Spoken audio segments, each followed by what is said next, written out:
You are listening to the Pencil and Paper Podcast Network. Visit pencilandpaperproductions.podbean.com to find more great podcasts. Welcome to the Palace of Megapixels.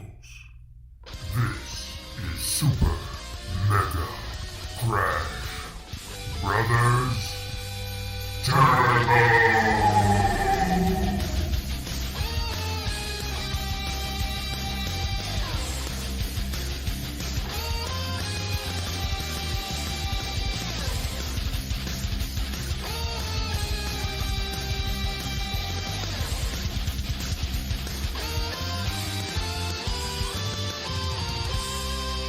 Hello, everyone, and welcome to Super Mega Crash Brothers Turbo. I am your host, Stephen White. With me, as always, is my co-host, Lacey Finley. Happy Monday! So I'm gonna hit up a few things up top because I feel like we've got one thing I kind of want to talk about, and then I want to throw a few shout outs. All right. To a few people. First of all, if you live in the States, this weekend was probably a little trying for most people. Lace, I know you kind of got hit with a triple whammy. So this was a rough weekend. But I'm not the most optimistic person. I lean toward pessimism on a daily basis with a lot of things because I'll just give you a little personal rundown. You know, I've been doing this for 16 years trying to create content and nothing has happened, you know, kind of, and I'm trying to, I try to just roll with it and be like, you know what, at least I'm creating, at least I'm doing what I wanted to do regardless. Trying to fill that itch somehow, yeah. So I guess there is always a modicum of hope in there, even when I always look at it as dour. And I don't want to get into politics because I know that's not what you're here for. I just want to kind of touch on, you know, if you live stateside, even if you don't, maybe you've heard Twitters and whatnot, what's going on. All I want to say is, look, I know it looks bleak from certain standpoints, but I've got to believe that this goes back to that old proverb, darkest before the dawn. Right. Hopefully that's what we're looking at here. Hopefully that's what we're feeling right now. Just remember, it's gonna get better.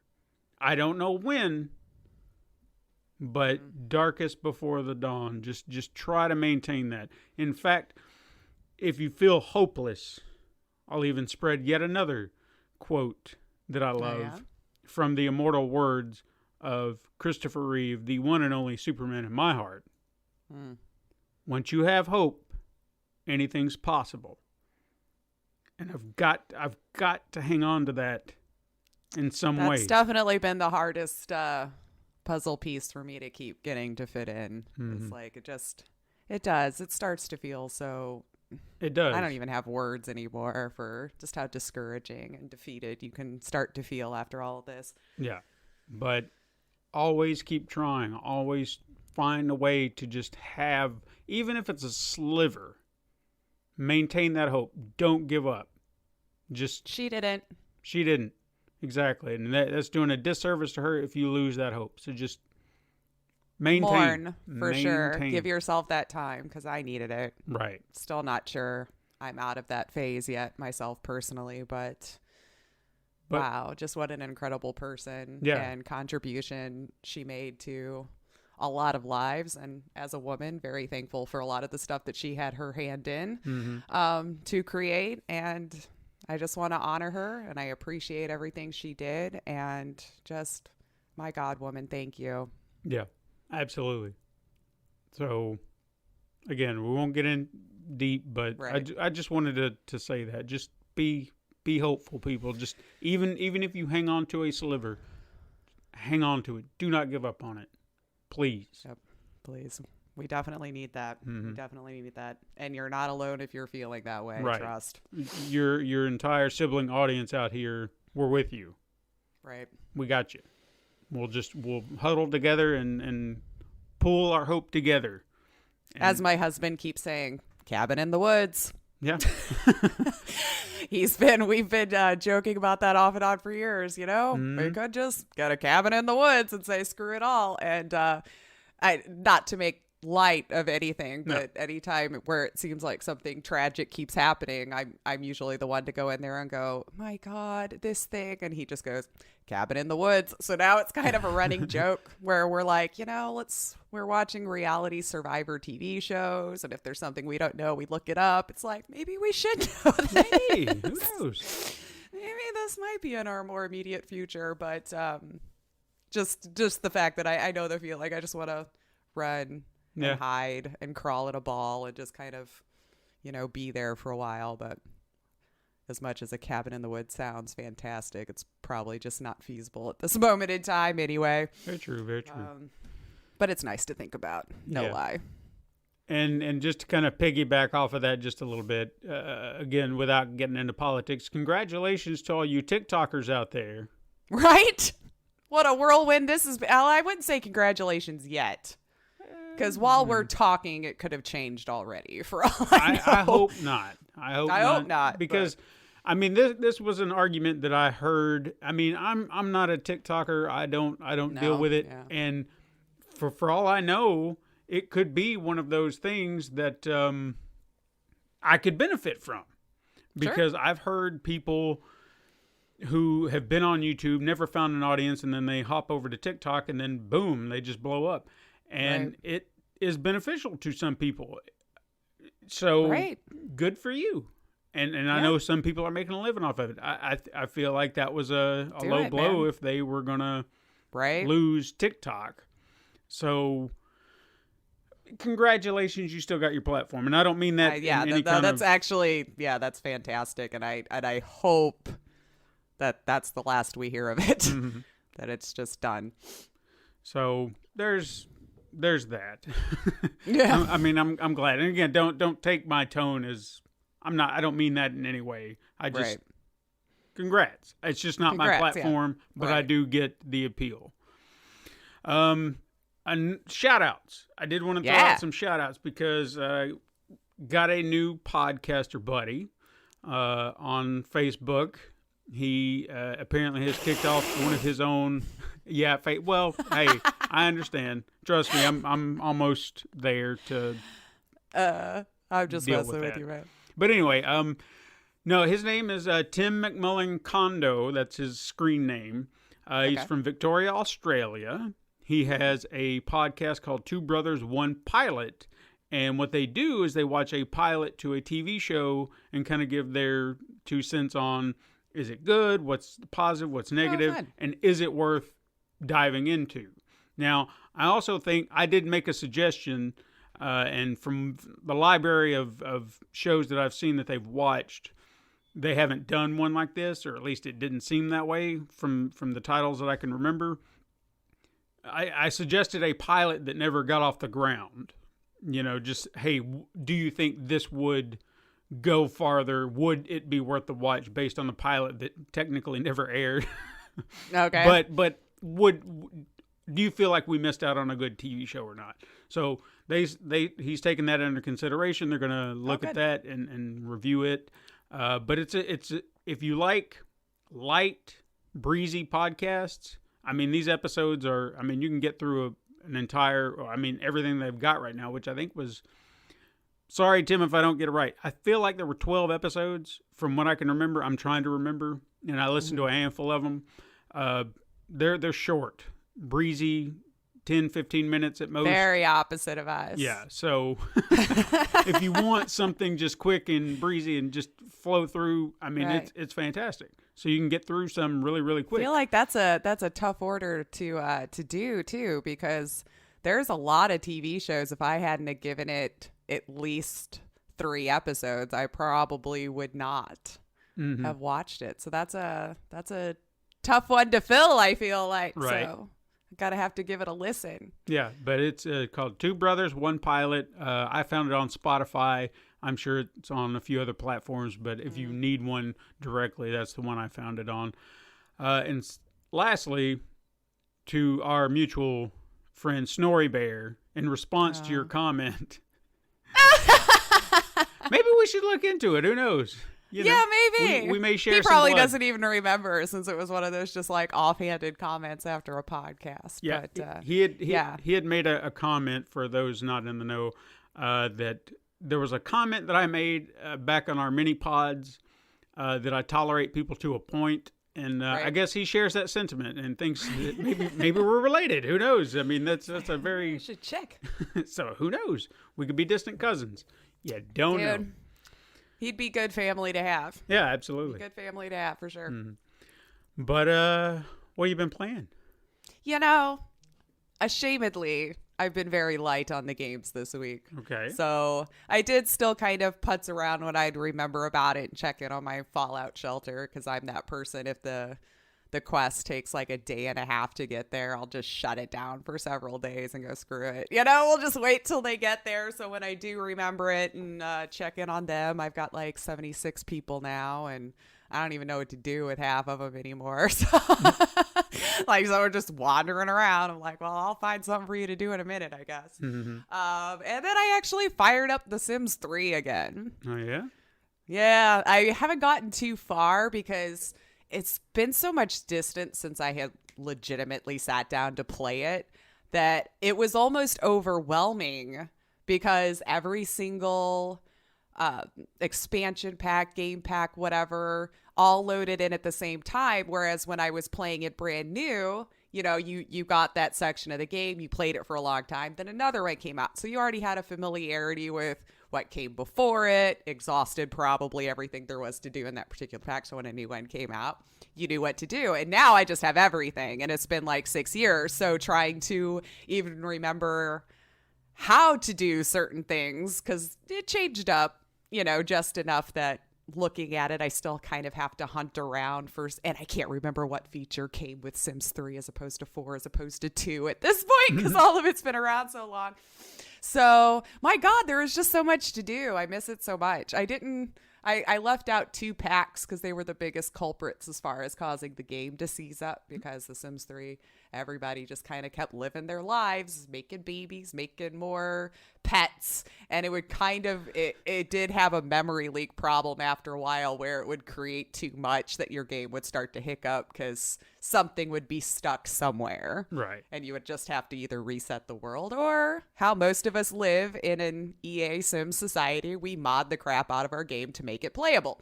So, and I don't know where those mods are anymore, but it was fun. It was fun. It actually ran smoother than I expected. I know it's a way newer PC than when this was brand new, but it was... I haven't played it long enough to where the world has gotten so consumed that it's hiccuping. So It's been nice. It's just been working well. And I decided I was going to be a street art activist. I forgot you could start protests.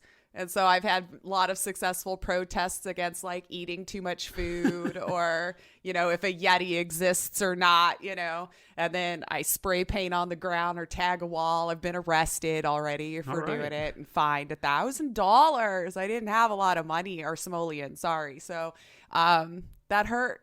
Yeah. That hurt pretty bad. I got to get a roommate now because I can't afford my bills. Oh. Yeah, maybe I should chill out on tagging all the public stuff. So I ended up having to like paint a lot in my house so I wouldn't get arrested and still raise my street art skill. Hey, you're just decorating the house, that's all.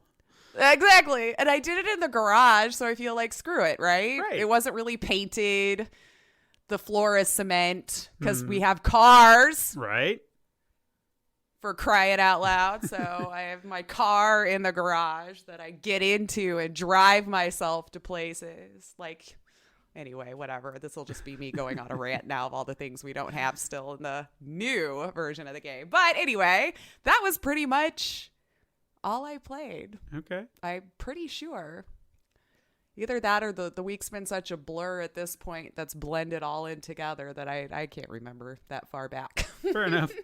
But how about you? What have you been playing? Well, I'm still trying to get through A Plague's Tale, and I was really hoping that I would have gotten farther than I have, but I'm at least at the halfway mark from what I know of the game, because I know Todd was telling me it had like 16 chapters, and I'm at 8. So I'm halfway there. I was hoping that I could have played more of it But again, time and whatnot. It wasn't in the cards, but that's fine. I'm hoping to get through some more of it today.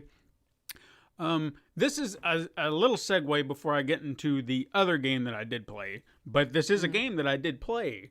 I just wanted to tell you this fascinating little story about my wife and her sister like to play drunken Uno when they get together. Okay, sure. You know, they just drink and play Uno and drink and play Uno. And I've never witnessed this this game.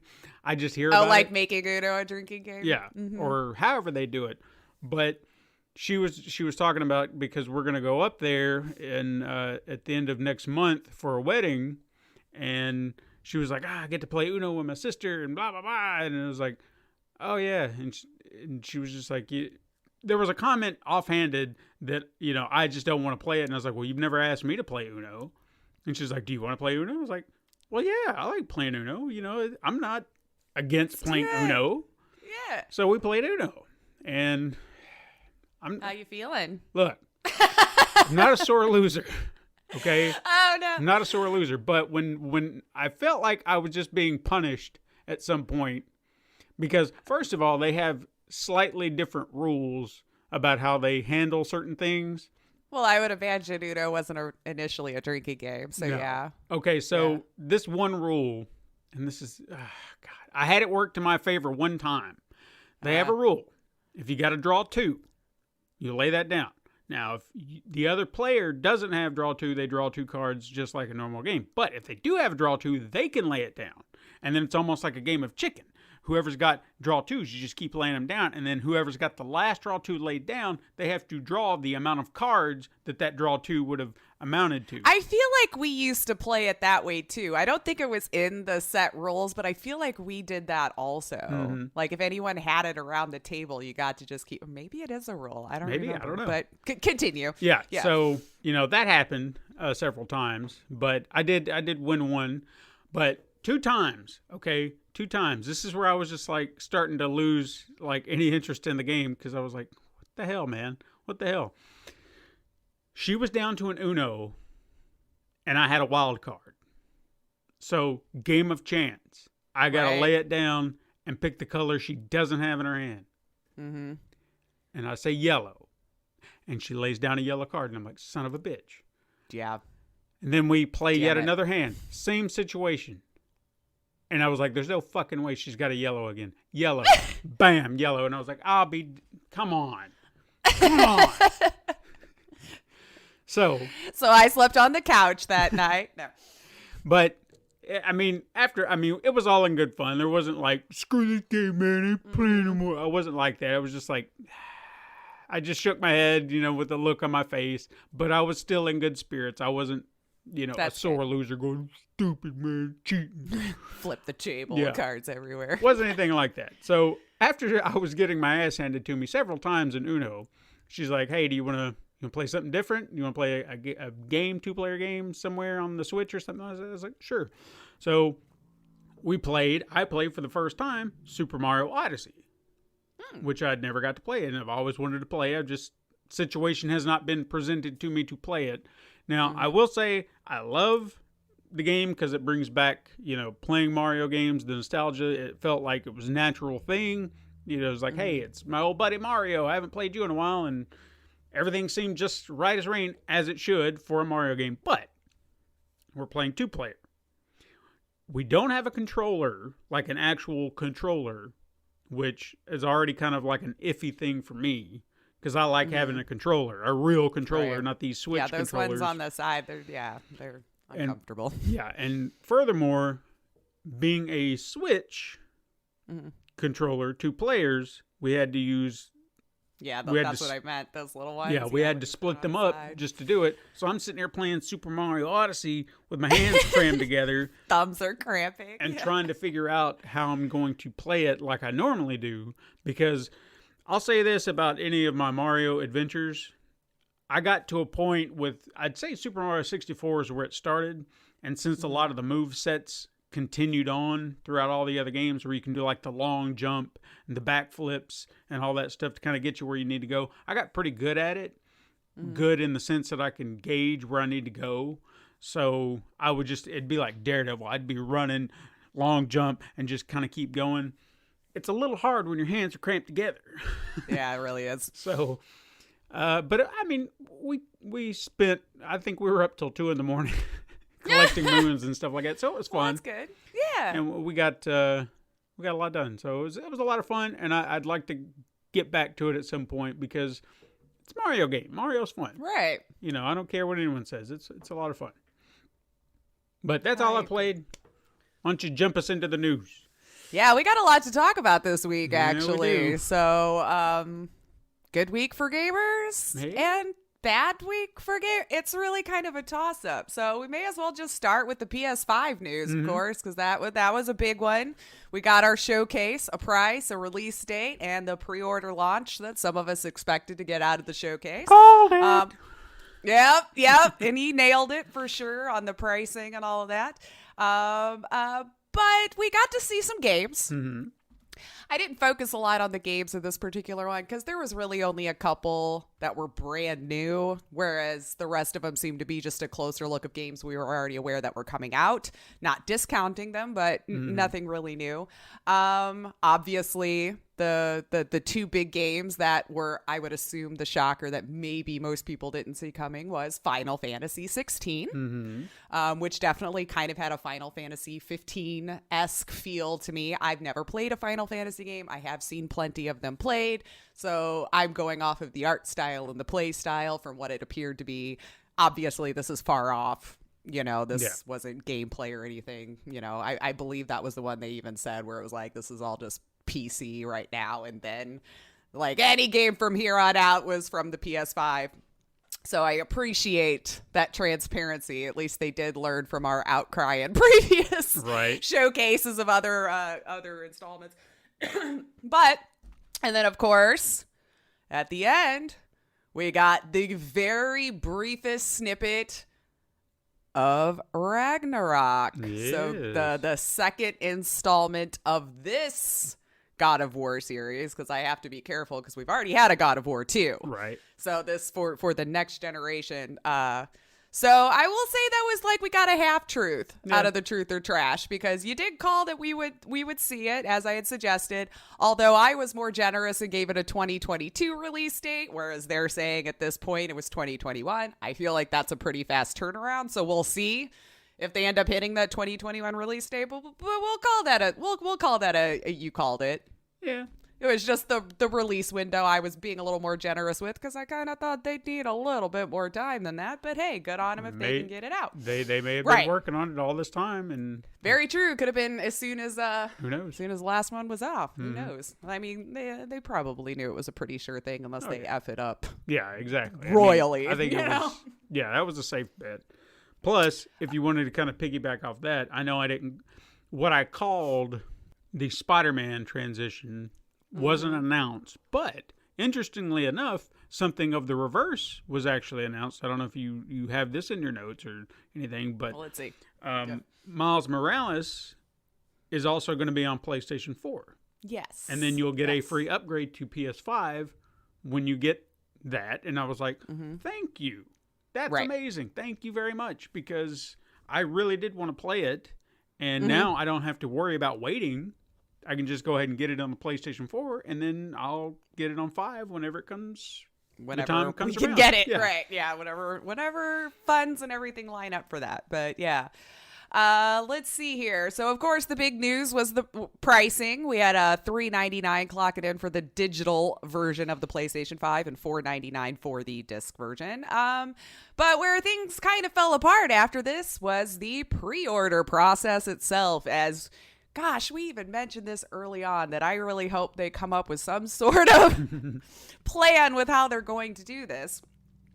They seem to give us one day, is what it appeared. So where it seemed to kind of fall apart is it appeared some retailers just didn't wait to the correct time. So you had some people figuring out that pre-orders were going live the night before. Some people were staying up thinking that, with midnight or insert your time zone here when it was released, that they could snag up some pre-orders.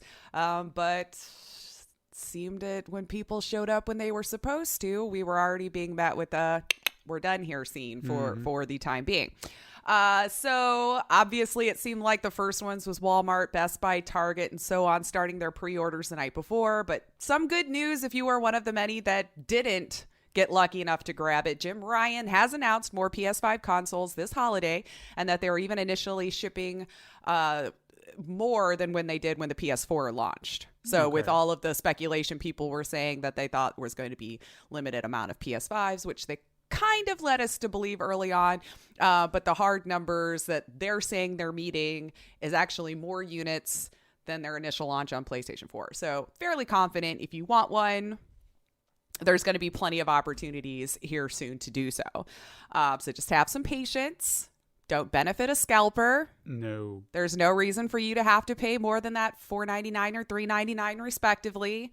So just hold out. It's these people that are selling them on eBay don't even have the physical goods in their hands yet either. So just wait. And in fact, keep that in mind too. If you want to go pay a scalper, if you're even considering that, they're the assholes who prevented you from getting one in the first place. Exactly, So, with all their bots and stuff they're using. Yep. Yeah. So don't do it, man. Just don't do it. Have some patience. There will be more. Yeah. There will be more. So with all of this, we now have the hullabaloo surrounding their launch games that are now revealed, as we had just touched on, to be on PS4 as well. So good for owners of the previous consoles, but left quite a few people perplexed, since they were bragging hard how they needed to move on to the next generation, which leads some to think that these new titles wouldn't necessarily show off as much the PS5 can do if it was also optimized for PS4. Again, none of us has it in our hands yet, so I don't know, but it's a legitimate question to raise. And if in a couple of years will we be seeing more of a benefit to the power that is these new generation consoles, or if it, I don't know how the development works. Is it easy to turn off certain things so it'll be compatible with the 4 as opposed to the 5? These are things I don't know, and but this isn't still a good question to have. This isn't something we haven't seen before. I mean, in previous generations, when we have these transitions, there are games that are on one console and another. Mm-hmm. We've seen this. I mean, so I don't know why anyone would start to be like, what? We've seen it. I think it was just because how PS5 really did initially make it sound like, no, we're moving on with our next generation. This is going to be it. We're having our developers work for this. Yeah.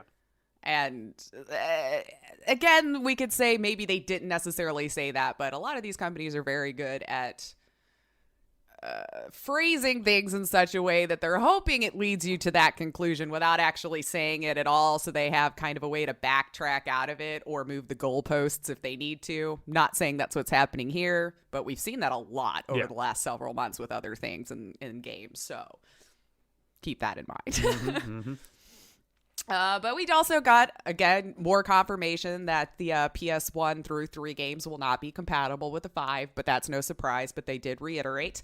And I guess maybe some people were still just holding out hope, but I mean, Sony's never been good about backwards compatibility. But they tried it once with 2, and even that was a flop. So don't throw out your old consoles if you want to keep playing those older titles. Let's see, about 99% of the PS4 titles will work with PS5, they say, at this time. So the only time we don't cater to the 1%. Yeah, I should work on that one. So Microsoft, here's to hoping your pre-order day goes better. You got the advantage of watching 2 poop shows this week, which brings me to the NVIDIA 3080 cards.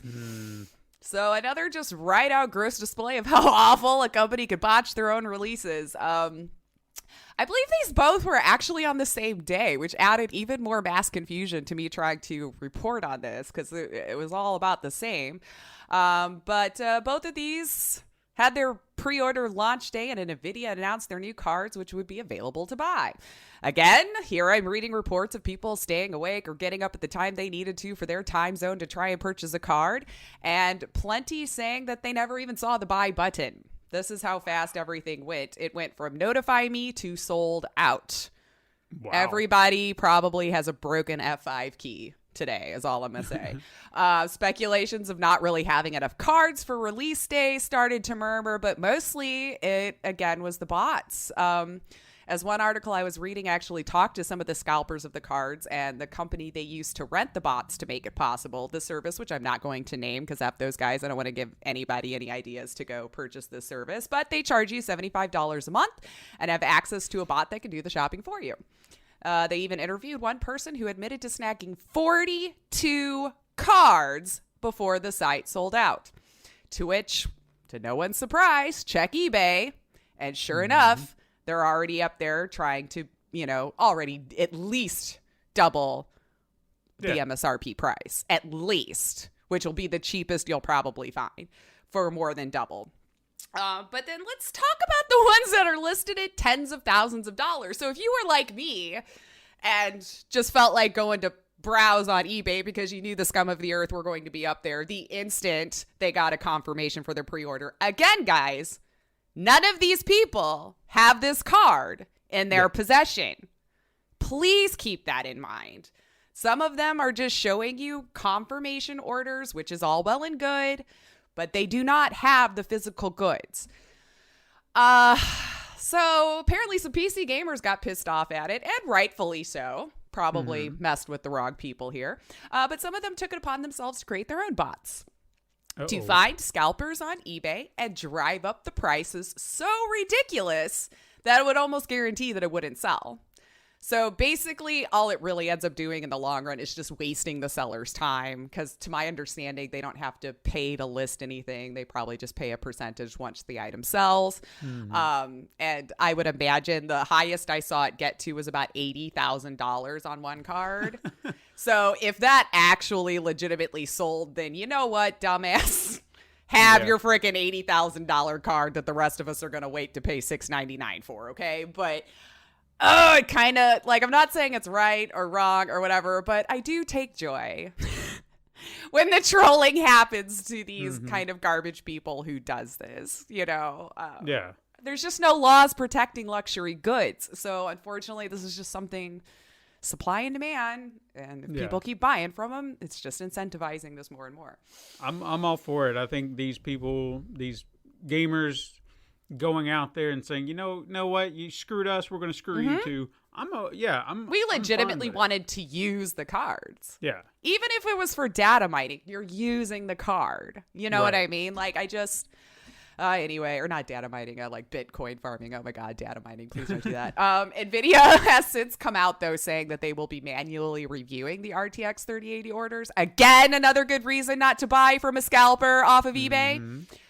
They promise they are doing everything humanly possible to try and actually get the cards in the hands of the real consumers. So, I mean, now it's just a wait and see game. I feel like in this day and age of tech, you could be able to tell, because some of the people that were posting on Reddit about it, they would even take a screenshot of their email showing like a confirmation order and the number 42. Obviously, their email address was blacked out. So clearly, it was the same email address getting sent a confirmation order. I feel like NVIDIA could see someone got 42 confirmation orders and only send them one.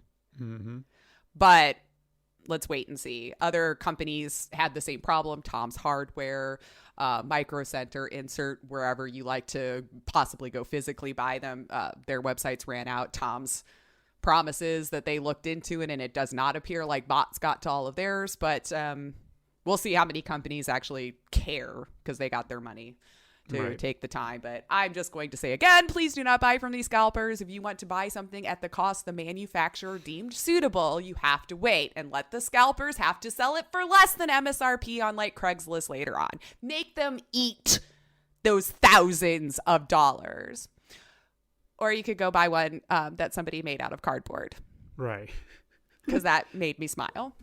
And while we're talking graphics cards, the site Gigabyte, for us PC people, probably familiar with that, confirmed for us the code names for the yet unreleased GeForce RTX 30 series of cards, which we had to know it was just going to be the 3080 coming out of the series. So it seems we have some more in the series to come, with some having an S next to its title. So we don't know what the S means, although speculation is super, kind of like the Titan series that we've had on previous cards. So the next 3080 on the list appears to have 10 gigs more than just the released 3080, but doesn't appear to really have any more cores. So it'll be kind of up to you whether you want to wait about that. It sounds like the performance might essentially be about the same, but I don't know what you would be using the card for. So those extra gigs might really behoove you. So just wait and see what comes in store when real humans get their hands on it.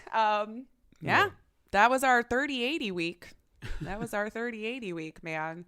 Oculus Quest 2 got announced this week too. I mean, it was kind of leaked a little bit ahead of time, and then, you know, we got an announcement. I know not everybody is into VR and it's very niche, so just kind of briefly going through some of these. I know you like VR. I like VR. I don't do it as much as, you know, I used to, but keeping an eye on the tech is interesting to me.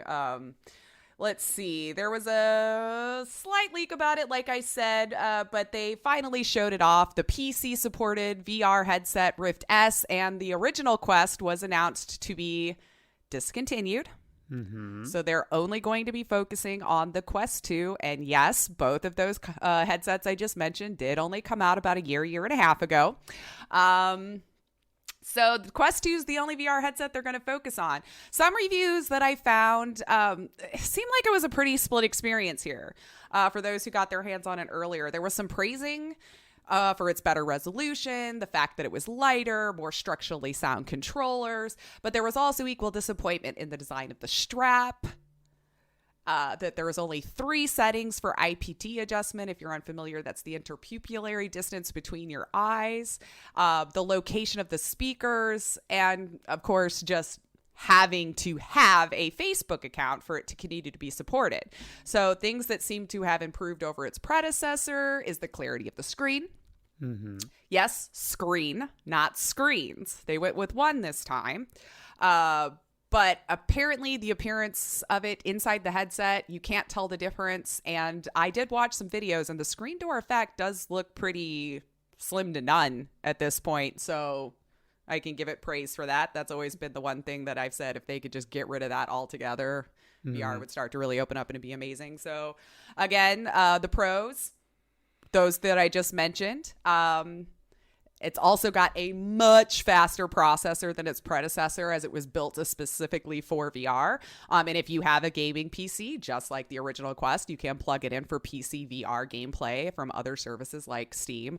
Although first reports are still iffy on that, since the early copy seemed to not have included that functionality at the time of them reviewing it, along with the 90 hertz refresh rate that it promises it will have. So those are still yet to come. So we'll put those in the Pro, assuming that's all going to fit together at launch. The headset definitely is lighter, which could make for longer play more comfortable.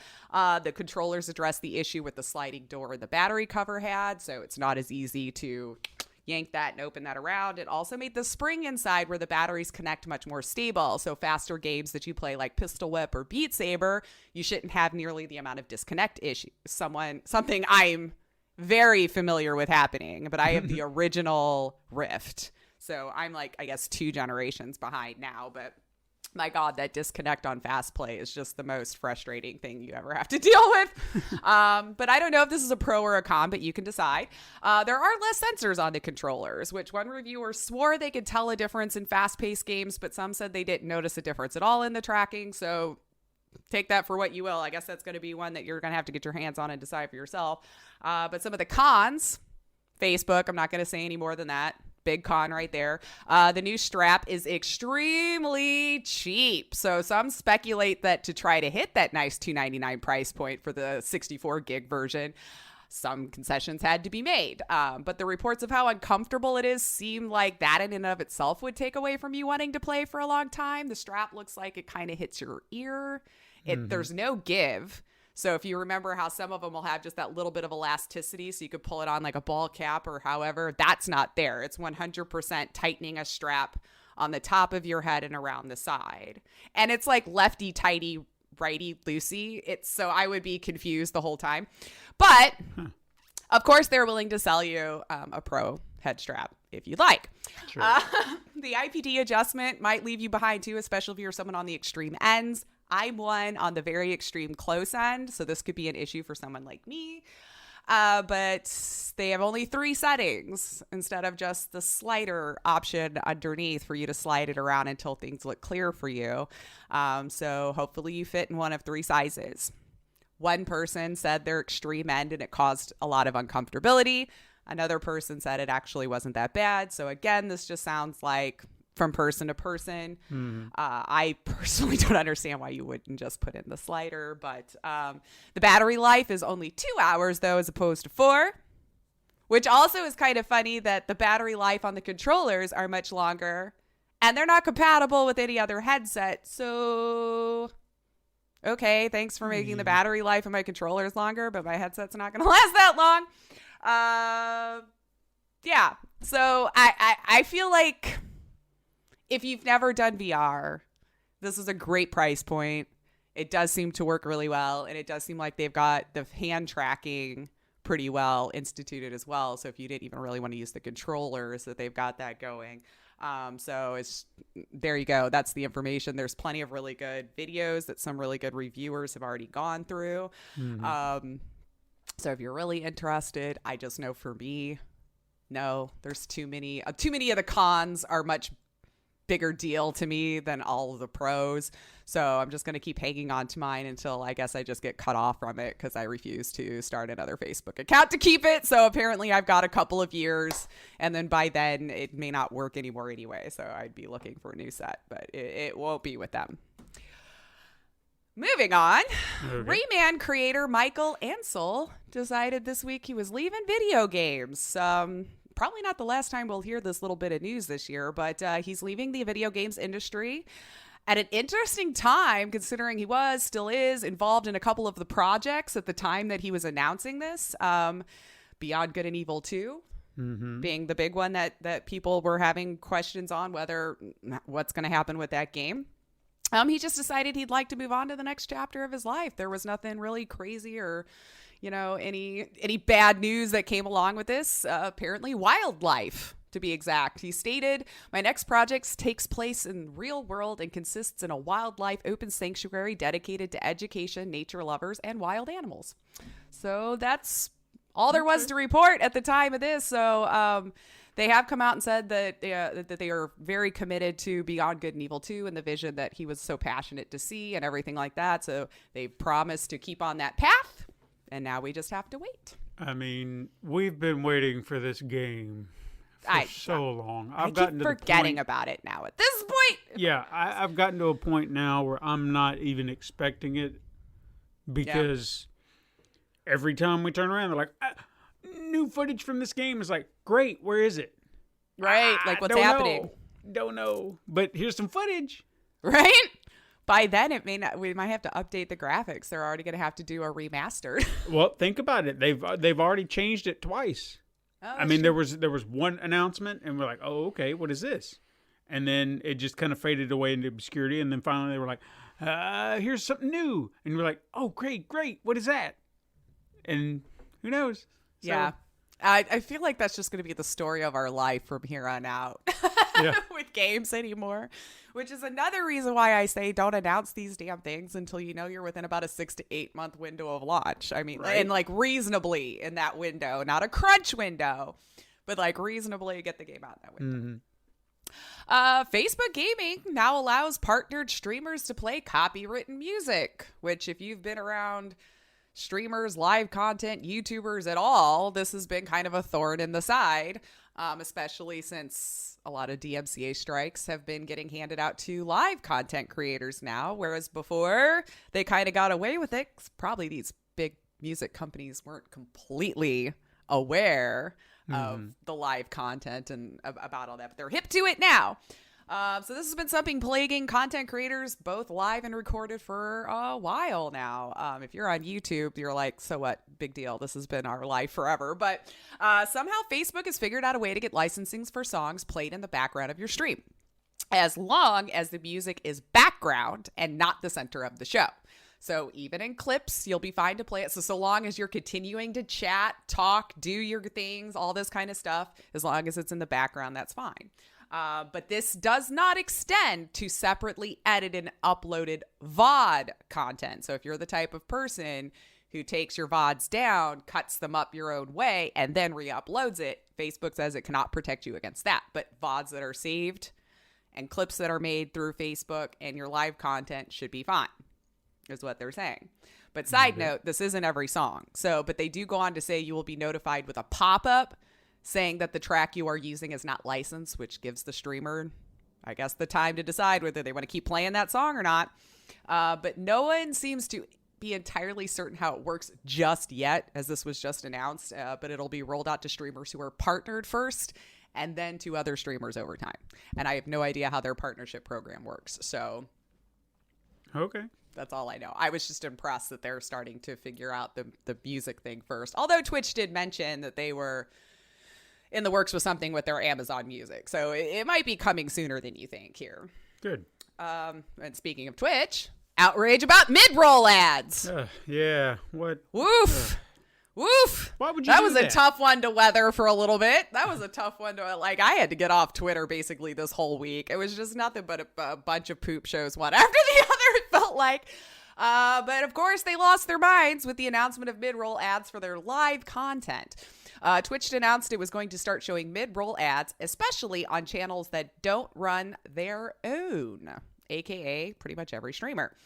As we all clearly know, the necessity of the platform making money, like I get that, the call to interrupt live content wasn't the correct one, and as soon as it came, it went. Twitch is already back down, and supposedly they are already not showing mid-roll ads. If I may. Please. If I may. And I'm going to play devil's advocate for a moment. There are times that streamers take a break. Yep. Why not allow them the option that when they go to break to kick in the mid-roll ads, and then they can run however long they're on break, and then when they come back, they shut them off. That's the thing. They do have control over that already. If you're an affiliate or a partner, on your dash screen, you have the ability to roll an ad whenever you want. And it even has a counter up at the top because there's also pre-roll ads. So if you just got into a new stream that you're not subscribed to, or you don't have Twitch Turbo, which is the equivalent of, just subscribing to Twitch and it'll take away the ads for you, you have the ability to run an ad. And it'll even have a counter at the top how long to your next pre-roll ad. So the way that the tweet was worded, that they would see the mid-rolls if they had not shown an ad or had seen an ad recently. So it was kind of worded in a way to, I feel like they tried to force streamers to roll their own ads. And then when they saw streamers just weren't doing it, they probably came up with this to try to insist on streamers rolling ads. And then when they saw people, even the largest of streamers, just weren't wanting to run ads because it's live content. It's a weird... Yeah. I've been trying to think about this because I've been watching back and forth a lot of the arguments for it, against it. I mean, no one really argued for it, but those that understood why it was getting implemented versus the myriad of people who were just outraged. I don't think they 100% read the tweet. Yeah, fair enough. Which I feel like is the biggest problem with most things on social media, is people just do not read the whole thing. They take the part that angers them and run with it before they even look into it. But if you were the type who was already running regular ads, as you just mentioned, on your breaks, they wouldn't be seeing them. But the problem with this is, I think, the problem with Twitch being the biggest platform of its kind to kind of be the one to spearhead. So every way they try to figure out some new thing, they got no one else to look at as an example of what worked and what didn't, right? We've got YouTube, but that's pre-recorded. So the content gets paused while you're being showed an ad, right? Whereas in live content, it's still moving, whether you're getting to hear or see it at all. I still feel like if they need to, because I understand Twitch needs to make money. I know everyone thinks they've got just Amazon money coming out everywhere, but it's still its own thing, right? Like, it has to be in the black at some point, and a lot of the times it doesn't. And I'll leave you to go search all of that, because I didn't, off the top of my head, memorize all those numbers, but I did look into it, and it's not like Twitch in of itself is just throwing dollar bills, y'all. It's whatever. Anyway. So I'm more in favor of a smaller one, maybe something that starts off bigger and draws itself to the corner of the screen so that people can still be engaged and see the live content. And in theory, you're still getting that eyeball because you've still interrupted enough to catch your eye and bring it down and finish whatever the ad is. Or I don't know. I don't know what you do. But they've got to figure something else out. It's just not going to work like it does on YouTube because it's live. Mm-hmm. It's the only thing. So hopefully they get it figured out. But whew, it was not good. It was not good. The outrage was clearly real. And also, I would recommend watching Devin Nash on YouTube or even on Twitch. Just, he doesn't know I exist. I always just lurk at his stuff because he's too large for me to engage in there. But he's got a good sense from the business side of things.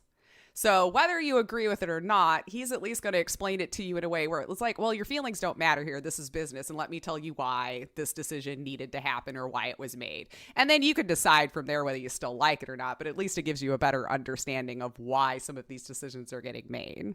Mm-hmm. And for all of us to quit thinking we're entitled to something just because we're on a platform that none of us pays for to use. Just putting that out there, too. Yep. So people also reported this week getting emails from Twitch to remind them about September, which was nice. But also, if you sub to Ninja this month, you get 30% off and all of the perks that comes with his sub, and how purple and blue never looked so good together. So, some people were a little upset, like, why are we just advertising Ninja again? Because they pulled this before. I don't even care anymore, whatever. So if you got that email, now you know the perks to subbing to Ninja's channel. And another blink before you miss it moment with Twitch. I'm telling you, they stepped in it so much this whole year. They tried to roll out some Latin pride emotes. Okay. I guess there is a week or the month or that celebrates Latin pride, but they kind of messed up making their emotes highly stereotypical and racist. And the emotes showed by the people of color in a sombrero or with maracas or, like the little mandolin, I believe is what they call that guitar. So these people, I don't even know if I should laugh or cry. I just look. If you're going to appropriate emotes for pride of Latino, black, gay, transgender, whatever, how about you hire someone who is one of those things instead of what we know is probably a white person who doesn't know anything but the stereotypes. And this is like the third time they've done something almost exactly like this over the last several months. I mean, how hard would it be to just, even if it's temporary, say, bring in someone who knows the culture. Pay a freelancer. Yeah, something. Yeah. And you ask them what would work for this celebration, then get it right.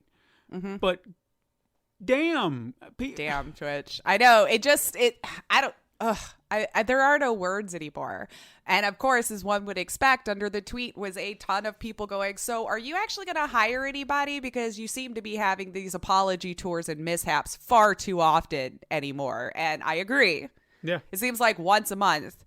I even remember during, LGBTQ plus month when they were like, gamer, the gay is also for gamer. I don't remember how they phrased it. And then they did the whole video on that. It was just like, in that pitch meeting for that Latino Pride Month, that someone says, hey, I got it. An emote, Speedy Gonzalez. Boom. Oh my God. I'm almost surprised they didn't go with it. I'm sure. I mean, it's so out there that since they've accepted whatever this was, but they're gone already. So those emotes, I don't even know if they made it to the site per se. Like I remember seeing the tweet with the picture of the emotes, and then within about an hour, it was like, oh, sorry, we'll do better. Supposedly. Yeah. Anyway, whatever. Moving on from Twitch finally. So that was their week.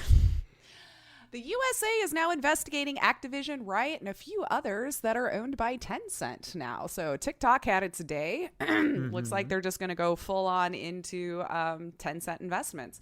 So as we know, Tencent is invested in a lot of our video games. So the Committee of Foreign Investment sent letters to gaming companies about data security. So it looks like it's still along the same lines as what we've seen with TikTok and WeChat. Probably heightened because of all of this that's been going on as well, I would think. But we're all aware of just the relations between U.S. and China at this point in time. So the Trump administration has asked gaming companies to provide info about their data security protocols involving Chinese technology, Tencent Holdings Limited. From people in the know, apparently. This is off of a Bloomberg report. They tend to do fairly well. So far it seems like a wider blanket just kind of being cast on the Chinese company and data use. As I mentioned, we've seen it with WeChat and TikTok, which now we know TikTok is not being banned for the time being due to Walmart and Oracle promising to purchase in, at least at the time of this recording, which could have changed while we were recording. Right. But this could mean that Tencent's U.S. gaming investments, which includes Riot Games, Epic Games, and Activision Blizzard, may be at risk of forced divestment in a similar TikTok fashion. Bloomberg estimated that Tencent's U.S. assets could be worth $22 billion and account for 6 to 7% of its sales and profits. So now we just have to wait and see what comes out of that, or if there is an American side company that they're going to try to cut a deal with, kind of the same way we've seen with that. So that's all I know right now. I actually just saw that report this morning. So now it's a waiting game to see what happens. And the last bit of news, and I didn't even want to bring it up, but then something new kind of happened along with it because it's the Stam Epic versus Apple BS that I just didn't even want to report on anymore. But there's like more lawsuits happening, like way more than I can even keep track of anymore with the way they keep going back and forth. So now it sounds like Apple's going after Unreal Engine again, even though the court said they couldn't. And Apple says it wants to close all of Epic's accounts, in part to prevent what it calls a shell game of apps being transferred from one dev account to another. Also going on to say that it views Epic's Unreal Engine as a potential threat that, and I quote, poses a second potential Trojan horse that would enable Epic to carry through on its threats to undermine the App Store and insert further unauthorized features. They're citing security concerns, which sounds like they just don't trust Epic at all anymore. And I mean, I can't really blame them from their point of view. They're kind of treating Unreal Engine like a malware is what it sounds like, and which, with how Epic has gone about this, I guess I could understand not trusting Epic. I still feel for the smaller developers, though, because the ones using this engine still ultimately are going to be the ones to be punished the harshest here. Right. And that literally has nothing to do with this spat. So I don't even know what's going to happen with this anymore because it's gotten so out of hand. Mm-hmm. And now, obviously, Apple is being retaliatory. They're probably just sick of the thorn in their side at this point, and just like, Judge, they harm themselves. We're not the only way people can play Epic Games. We just want to get rid of these people and be done and wash our hands. Whether it's done in the right way or not, that's up to you. But it's just sounding like Apple's like, look, we're done with this nonsense. Yeah. And in regards to whether they actually have the monopoly over everything, I have no idea. They're working for their own platform, so it's kind of its own thing. But just do keep in mind that while we think 30% is high, that is the industry standard and not just gaming industry. You know what I mean? Like, sure. That's one thing that I had to think about because Microsoft is on the side of Epic, right? Like they agreed that, that it was too much and that in agreement with why Epic initially first sued. But to my understanding, Microsoft also on its own website and its own store, I'm expecting them to only take 12% from here on out is all I'm going to say. Okay. You're on their side. You're also doing the industry standard of 30%. You best drop it. Yeah. Because, I mean, even if you go to Best Buy or Walmart or any of that stuff, they're getting a cut that's usually right around 30%. So it's not like Apple in and of itself decided, I'm going for 30%. Like, you can just look at retail and everything in general. Now, whether that should change, and maybe that is in fact what Epic is trying to do, and if they're successful in that, then great. But I just think it's very weird that Apple became the hill to die on for this cause. And maybe it's just because they're such a big, huge company, and that would make a huge dent in the industry practice. I don't know. But all of you that are on Epic's side, I expect you to start dropping that 12% is all I'm saying. Keep yourself honest. Let's move on to some quick hits. Yeah. We got a few. Let's see. Nintendo discontinued the 3DS. They did. I guess it was time, though. I mean, you got the Switch. Why do you need a 3DS? It's true. So rest in peace, 3DS. I never played it myself. I've heard good things. There were good games. Yeah. Especially since it seemed like it was going to be a huge flop at first, according to a lot of it, and then just like over time. So if you've got it, hold on to it, dear, or sell it. I don't know you. Cuphead toys you can get at Arby's now if you buy a kid's meal. Yeah. I didn't really see Cuphead as a kid's game, but okay. I don't know, man. I just saw Arby's tweeting out their commercial. So for a limited time, you could bring the fam to Arby's and enjoy all new Cuphead toys with the purchase of a kid's meal. So that is a thing. There you go. Okay. We're going back to the 80s, I guess. I guess. I mean, did they stop giving out kids' toys? I can't remember the last time I've seen a kid's meal, so I really don't know. I mean, look, I know that Cuphead isn't necessarily an R-rated game or anything. Like, I don't mean that, but there are some kind of adult themes in the game that wouldn't necessarily lend it to being a kid's game per se. So I'm kind of leaning toward that idea that we used to sell R-rated toys to kids, like Alien toys, Terminator toys, RoboCop toys, and it's like, no, wait a minute, these were R-rated movies with a lot of gore, sex, and violence. What? Right. Well, it was that fine line of probably just enough adult humor for the adults to be entertained because they know that they're being drug along to these kids' movies, but still kid-friendly enough and like over their head enough that the kid wouldn't catch on. I don't know. I mean, again, I know Cuphead is not those things, but right. I never saw it completely as a kid's game. In fact, I would love to see the kid at 7 years old beat the hell out of that game. You know what? Kids these days, though, you might eat those words. I'm not saying it. They were born in it. I know, and I'm not saying that they couldn't do it. I want to see it. No, okay. I want to see it. It's like, I just want to see it happen. Yeah. Let's see. Bandai Namco bought Reflector Entertainment, the developer of the upcoming game Unknown 9 Awakening. If any of us kind of remember a little bit of that game, it looks like it might be fun.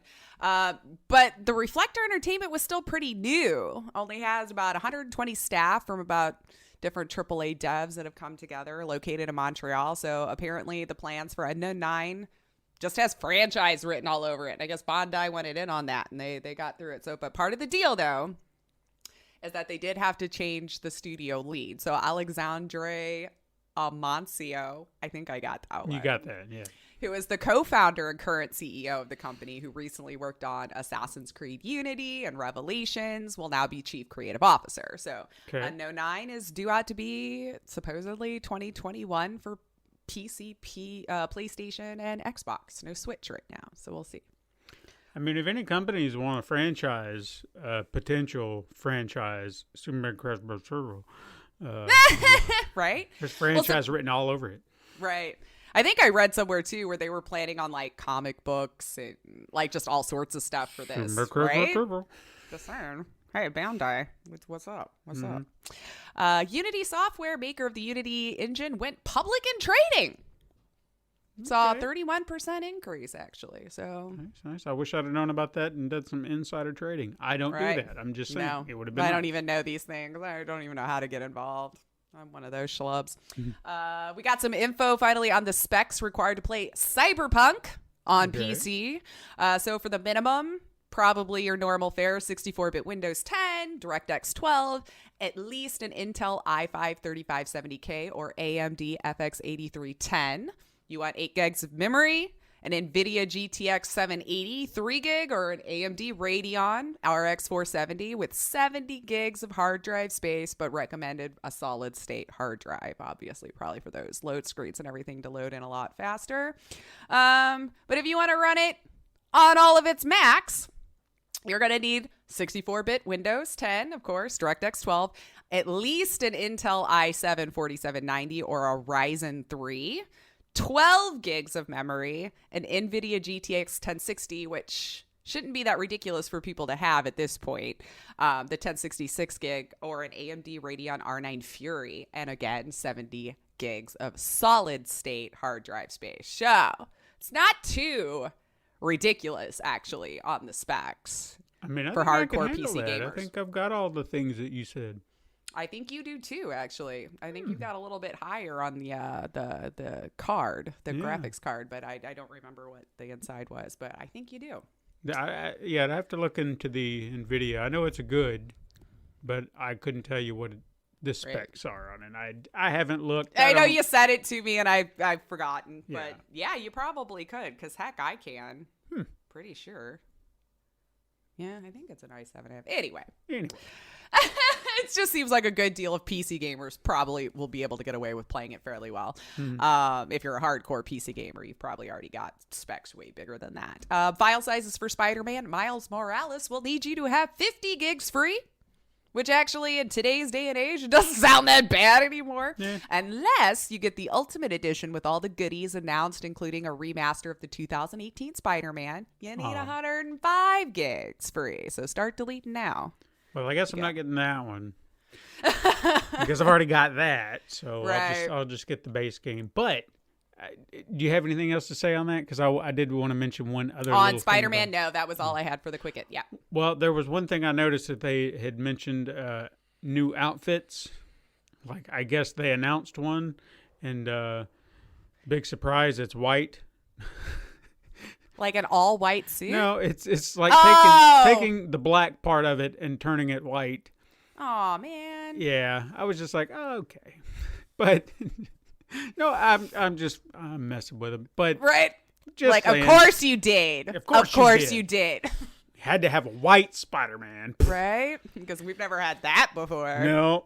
Anyway, no, I'm just kidding. I'm actually curious to see what they come up with, because to my knowledge, Miles Morales does not have a wide roster of alternate costumes like Peter Parker does. Peter Parker's been around since the 60s. So obviously everyone's come up with, various costumes. Kind of would give you some freedom to maybe that's kind of what I was thinking I too. would think. Because they did kind of do that with the first game. There were like, I'm guessing here, three costumes that were specially made for the game. They were never in any other, they weren't in the comics, they weren't in movies, they weren't in anything. They were just specially designed for the game.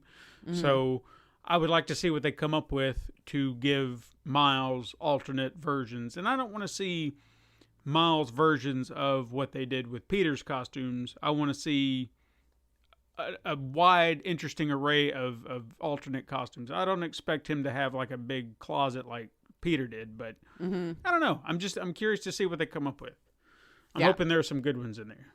And I have to say that and I have nothing against Spider-Man. I've just never gravitated towards, that for any particular reason. No, I understand. But watching the trailer, like, again, I still don't feel like I would play it, but wow, it did look like a lot of fun. And I'm hoping that was really showing us what the gameplay would be like because of the seamless, what appeared to be a cutscene, and then all of a sudden you would see the button QuickTime event pop up. So has to be gameplay. Yeah.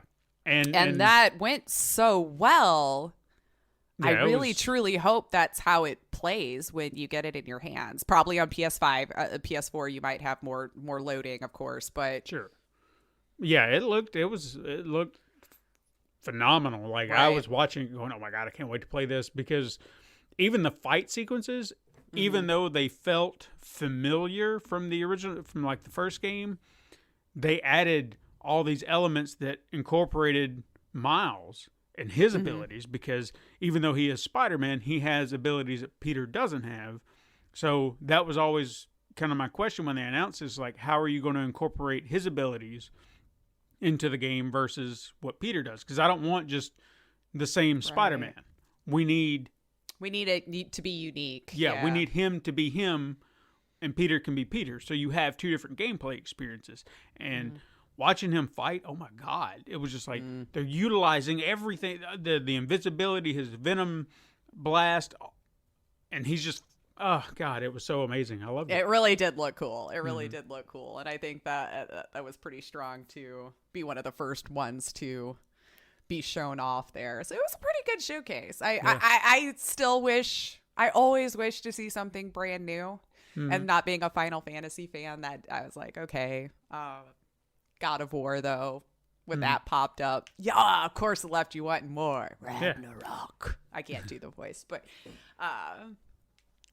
yeah, those were probably the only two where I went, oh yeah, this is great, you know. And the last quick I have, Fortnite Save the World mode, which I didn't know people were still playing, if I'm being honest with you, for Mac. Obviously will be unavailable for you next week, or this week, I guess I should say. So the cooperative tower defense mode, not the free BR version, although I think you're not getting updated on that anymore either, so you're stuck in the past. But if you purchased it during this last year, they are saying you will get a refund. Okay. So I guess people are either going to switch from Mac for their gaming stuff, or they're just not going to have Fortnite on their Apple stuff. I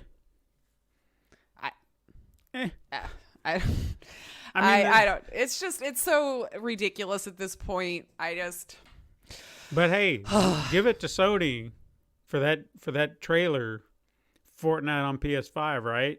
Right? Huh?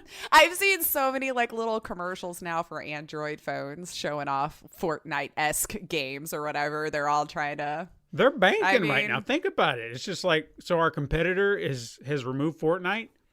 Advertise. Right? Guess what you can do on our phone. Look at there. Look at what you can do. It's such a double-edged thing, you know? Like, I like Android, but it's definitely superior in a lot of ways to Apple. I mean, it just is. And so, I don't even know. I'm shaking my head this week. I was shaking my head. But believe it or not, we got through that faster than I thought. I thought we would chit-chat in a lot of the news. But I'm not saying that this was a quick time from start to here. But I know this headliner is going to take us a minute because, my God, you made it hard this week. I know, right? But before we jump into that. Yes. I had a truth for trash for you. I was hoping to. I wanted to see if you had it because this came across my eyes very late last night. Oh, okay. So I was like, maybe she's got it already. So I just wanted to see. No, I don't. Like, a lot of rumors lately haven't been. This one was a good exciting enough to me, or that either of us would have cared about. But maybe you came across something I didn't. So let's see here. Well, this is a rumor that poses some questions, but I'm also kind of excited about it in a way, if it's true. And I'll explain why, but I also want to hear your take on it too, because I know you're a fan just as I am. Oh, okay. Then I must not have seen this. Okay. Saints Row 5 will be a direct sequel to Saints Row the Third. Ooh.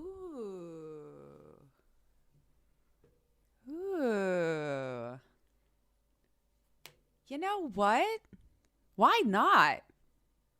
Because, I mean, 4 was so much different, obviously. Mm-hmm.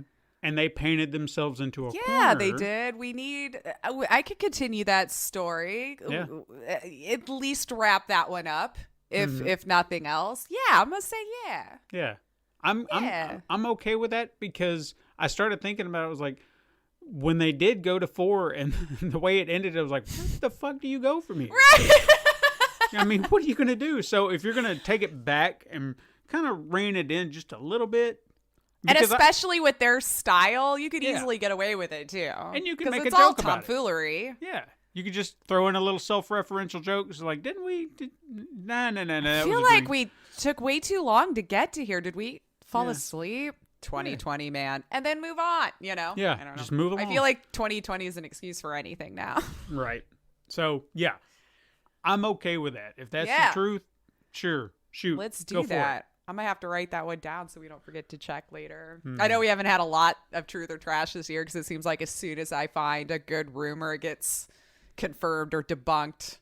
Everything moves so fast these days. I'm like, can you hold off till Monday? That'd be great. That'd be great, you know, but you're not listening to me, so that's fine. But headliner, yes, this one was hard. it was. And I'll admit, in the middle, I finally just started slapping stuff in there because I just couldn't make up my mind. I'll admit the first and my last felt very easy, though. okay. Now, But everything in the middle. I'll say, for me, being very familiar with these tunes, when it came to the top 3 is where it really got difficult because I was like, because I felt like maybe I was betraying who I was. Do I really like this one? Is it this one? Like, you already had your favorite character. But I also had to break it down in a way that I was saying, okay, kind of the rules I put in place last time. Does it fit? Does it work? What elements are cohesive in trying to convey what they're doing, despite how great they are? What were they saying? What were they conveying? And I feel like I did my due diligence and got it right for the sake of doing it right. But I am curious. It's all subjective, of course. Yeah, for us. How close did we get this week? Yeah, I'm very curious. Okay, so mine's like, I'm telling you, man, the middle was just like, oh my God, I got to pick something. Yeah. Now, but yeah, let's do it. Before starting things off, I'm going to apologize because I was listening to our episode last week. I do like to kind of go over and kind of review it just in case. Sure. You know, just in case every now and again. And I had an editing error. I had mentioned something about the iconic Game Start theme music. And I said, and I put it in right here. And I didn't. Oh, so good it was just job. like, blank space. And I was just like, played it off like you guys didn't hear it. And I Yeah. would have been like, yeah, no, it was great. You guys didn't hear it. So I apologize I didn't put it in there. However, I would also like to apologize for my profound ignorance in not pointing out that you have, in fact, heard this theme music. And if you listen to this podcast, you hear it every single week, as it is the very theme that starts the fucking show. Like, why is that familiar? I heard it like an hour and a half ago. That's right. Yeah. And I apologize for also screaming because there was a Yeah, parade of some truck motorcycles. Jerk. Oh, it was a motorcycle. Yes, going down my road, and I was trying Nice to day, speak man. over them. So if you Yeah. heard them, God, this Just road. like passionate about that music. Though. But I was also passionate because it was like, why? Huh, it was there. It's there the It whole happens, time. You've man. heard it. It's part of our charm. It's a is. feature. It is. You hear it every single week you're here. So that's you know what I'm talking about. Anyway, it's there. You heard it. But with that out of the way, let's get into the focus Yes. of the music of Mega Man 2. Now, last week you heard me gush about this music, how excited I was to talk about it. And to say this without question, that this is one of the best video game soundtracks ever made. Ooh. But why? That's fired. Okay. Now, what makes it stand apart from its predecessor? I truly believe the reason the music here stands above Mega Man 1 is because this game was a passion project. Okay. And that might be surprising considering this is a franchise that's kind of blown up. Right. But I do want to give you a little history because it's amazing to think about that. Why would this one be the passion project and not the first one? Well, the first one, Capcom was looking for a game, something to sell. They had a pitch, they got it, boom, done, and the game came out. It didn't sell very well. There were a lot of reasons that Mega Man didn't sell well. One, I would say stateside. If you've ever seen the cover art to that game, my God. Oh, yeah? It's horrible. In fact, I'm going to have to peek right now while it you're does talking. not paint the correct picture of the character at all. So if you saw that, you'd be like, what the hell is this? Luckily, I wasn't affected by it. I just found it amusing. Yeah, it's weird, isn't it? Why is his face like that? I don't know. Why does he have yellow? Why does he have a gun? Why things? Wow. Yeah. It's just, okay. It doesn't work. Nope. So, anyway. Thumbs down. Capcom wasn't eager to greenlight a sequel because, it was like, well, it didn't really move anything, so meh. Sure. But the original's game director, Akira Kitamura, I'm saying, again, forgive all the name callings, but yeah. I'm going to do my best. I think you had best. come to expect that on this show now. Yeah, that's true. He pleaded with several bosses at the company to at least give him the go-ahead so he could work on it, because it's like, I know we could do better. I know we could really make this happen. And they agreed, but under the condition he do it on his own time. So it's like, if you want it, you're going to have to do it, but you still got all these other projects you got to work on too. So if you can manage it in between, sure, but we're not going to dedicate all of our time and resources on it. So between him and his little dedicated team, they essentially worked 20-hour days working on the projects they had to work on and work on this in the background. And so to me, this shows that it's a passion project, that they really, really believed this could be so much better and they could really make a step up from what they had done. And I feel like it paid off because the game became the best-selling game of the series and is regarded as one of the greatest video games of all time today. Nice. So, it paid off. We have a franchise of Mega Man. Hopefully it paid off for them. Yeah, and you think about all the other series that came. I mean, if that didn't work, we wouldn't have all the Mega Man we have now. Probably wouldn't even be talking about it. Absolutely not. Now, one of the reasons I think, again, it's a big seller or a big hit or whatever, it's the soundtrack, because that's what we're talking about today. Now, I have seen tracks from this game covered by numerous video game cover bands that I feel like further cement how iconic these tracks are, because everybody has covered them. I mean, you think video game cover band where they just do the metal covers, whatever, I promise you these bands have covered one, if not all of these tracks at some point. And I won't say that they're all worthy of covering. I'll just say that there are some that lend itself to those covers more than others. Sure. Oh, yeah. Only a few, again, I'm not knocking the covers. Only a few have really won my favor to the point to say, oh my God, you did it so much better than the video game, because me personally, if I was going to listen to it, I'm going to go back to the source. I'm going to go back to the 8-bit chip tunes. They just work for me. But there are some bands. One I'm going to call out specifically, and if you can't find them, don't be surprised, because I found that they're hard to find on any platform, which is a shame. They're called the NESkimos. Yeah, no. They have the best Airman cover ever. Like, they give it some embellishments. Oh my God, they just it's beautiful. Beautiful. I'll share it with you because I do have the track. Anyway, I digress. Now, while some of the team did return with Kitamura to create the sequel, the soundtrack found its way to Takashi Tateishi. There we go. The most adorable look on your face each time. I was just trying. Now, he was credited within the game as Agretsu-kun. Nailed it. That sounds right. Yep. Now, it's unclear. I didn't find any reasons as to why Manami Matsmae didn't return. I think perhaps she was working on another project.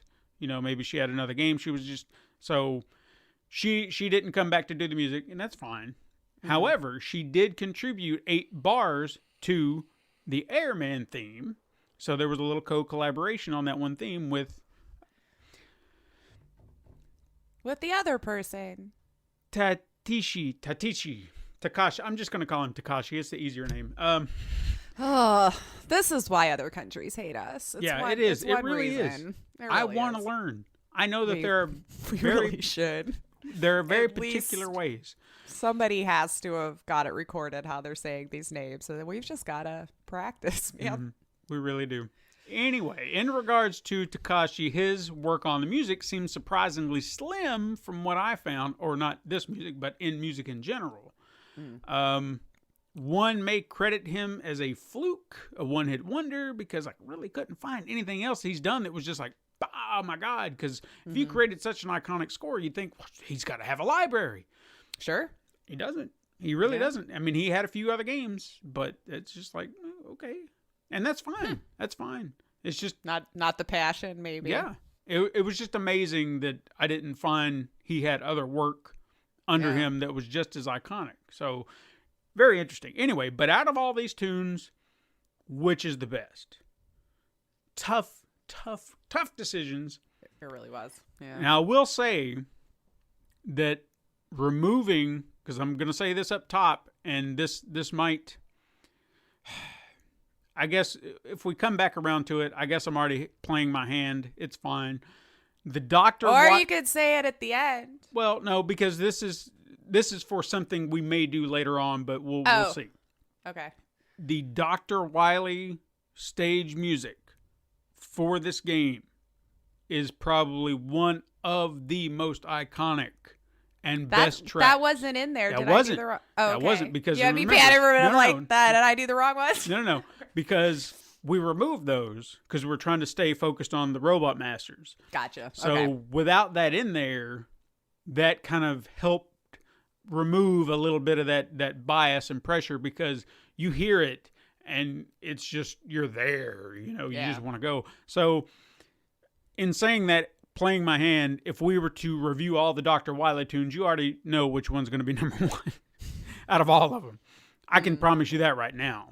Yeah. I mean, there are some other good ones that are okay. Like the next one, part 3, it's pretty good, but it's not this one.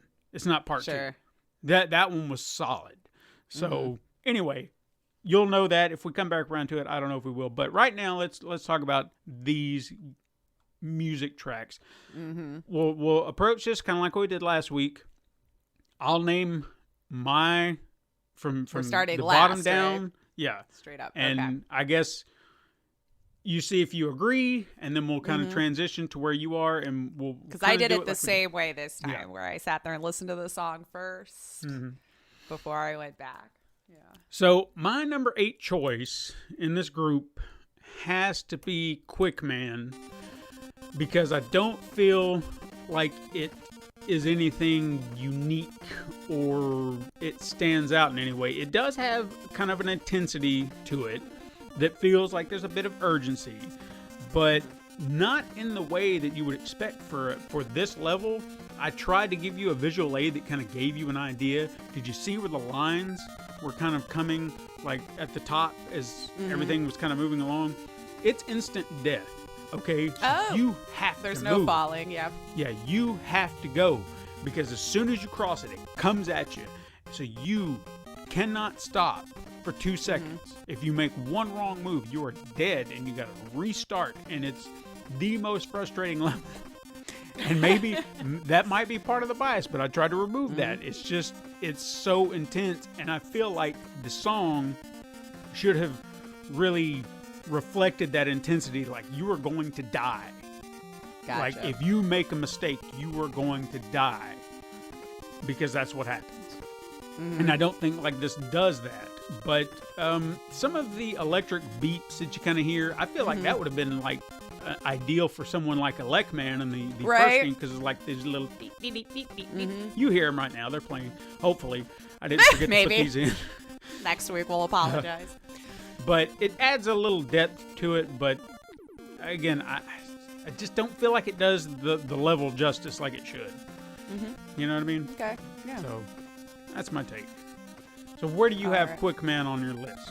Where do you want me to say where I have Quick Man on my list? Where do you have Quick Man? This is going to be very interesting. Okay. Because it's my number 1. Really? And from my perspective, so when I was just listening to the music, before I had looked at the graphic, right? It already gave me that sense of needing to climb, not going left to right.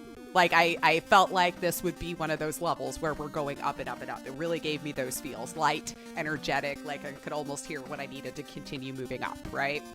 And you got rewarded with where I would imagine it became faster pace. Probably like where you were saying in that little part right there. But with a name like Quick, I did get a sense of what the lightness, right? If that makes sense. Yeah. And I was excited to see when I looked at the graphic that it was nailed.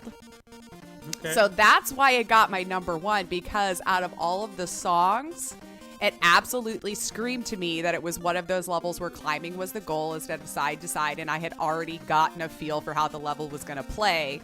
And then when I went to look at the graphic and saw how perfectly it hit for me, I feel like out of all of them, when I was listening to it first to seeing how it was implemented, nailed it the most in that regard. Oh, wow. Okay. Yeah. Wow. So that's like a complete That's flip. a complete difference. Yeah. So, but it was just from what the sense that all the notes that I took after listening to it and then going back and looking at the graphic, it was the only one where I was like, damn, I may as well have just looked at the graphic at the same time. Yeah. But again, I haven't played these things, so this is coming Right. from a point of a person who's never played the game and just trying to get a sense of the music for the style of level and the hero that you're playing in it. Mm-hmm. But think about And I this. got the quick feel. Yeah, but this is what's fascinating about this whole process, how we're approaching it, because I'm someone who knows it, and again, I admit there might be bias here because I hate that level. Right? But, after you said that, I was like, oof, yeah. Because I do, it's just one of those that if I can get through that level first and just be done with that, I'd rather do that because I just don't like being there. I don't like doing that level. So I could have this inherent, and that was one of my concerns, is I would have an inherent bias to these characters and these levels and these tunes. So that's where you come in, you balance it out. So that's so perfect that we've completely flip-flopped. It is interesting. Yeah, when Okay. you said that was your last, I was like, ooh, wow, this is a This is big going to be, difference. yeah, This will be an interesting one today. now I'm really eager to see where we wind up. Okay, so your 8 is my number 1. I'm writing these down too so I can keep track. Yeah, I should put it down here too. Okay, so my number 7 is Flashman. Now, it does have like a cold, cadaverous element to it that kind of complements all of the blue because it is such a blue-ass level, like layers and layers of blue, and only running into an enemy do you actually get to see some new color. It's not depressing per se, but there's an element of blues within the tune that I kind of helps kind of work with it a little bit. Yeah. Even as you play the level, it kind of has an iciness to it, like you slide a little bit. Yeah. It's not really evident outside of the blue when you're looking at the level, but I feel like it's kind of an added element to kind of give you that sense of cold, element to the level. So it's not. I don't dislike this tune. It's probably one of the first that I'll kind of like what I said about Cutman. The first tune that I usually hear in these games because he's like one of the first characters I go to when I play the game. But based on everything that I was kind of laying out, he just wound up at number 7. And that was which one again? It was Crashman, right? Flashman. Flashman. Flashman. So where does Flashman? I gotta try to keep because it's everything man. Yeah. So where does Flashman wind up for you? Flashman was my 8. Okay. So we didn't. That's pretty close. This one was harder for me to get a feel for some reason when I was just listening to the music by itself, which is I think why I put it last. Maybe I had exhausted every which way I could describe these songs at this point. I don't know. But I got just a normal sense of it being a platformer level. Not like a late level, maybe early beginnings of the game where you're still learning to play. But it was one of the few I listened to completely a couple of times. Because I just wasn't getting a sense of anything more different than I guess what I would assume would be in other platformers of the same kind of play style. I just didn't feel as compelled, it really nailed what I was seeing after I went back to look at the graphics. So, not saying I didn't like the song, but not sure it painted what I was expecting, what I was listening. Like, I didn't get Flash. Yeah. You know, so not a bad song, but listening to it first and seeing the level or the hero or however that it went along with didn't seem like it lined up as much or at all, really, for me. So, and funny enough, those two are the opposing characters within the game. You use Flashman to defeat Quickman. So it's funny, they're kind of like, you know. Anyway, yeah. for so that us, was your they kind of hit 7. right there. Yeah, I mean, it's an interesting little level, but I mean, again, that's why he's at the bottom. It just doesn't speak to that level in the right way, I guess. But not a bad tune, just, you know. Yeah. Doesn't really say a lot. Yeah. So it seemed like we were on the same thing. And I was like, it was fine. Yeah, it's fine. My number 6 is Heat Man. Heat Man. Because this tune starts off nicely with a nice intense hook that really sets the stage, and the additional bars kind of build from there, which I feel like is really impressive for 8-bit. And that's it. That's the other thing to kind of keep in mind too. The tunes, how well they find a way to make these songs work with the limitations they had.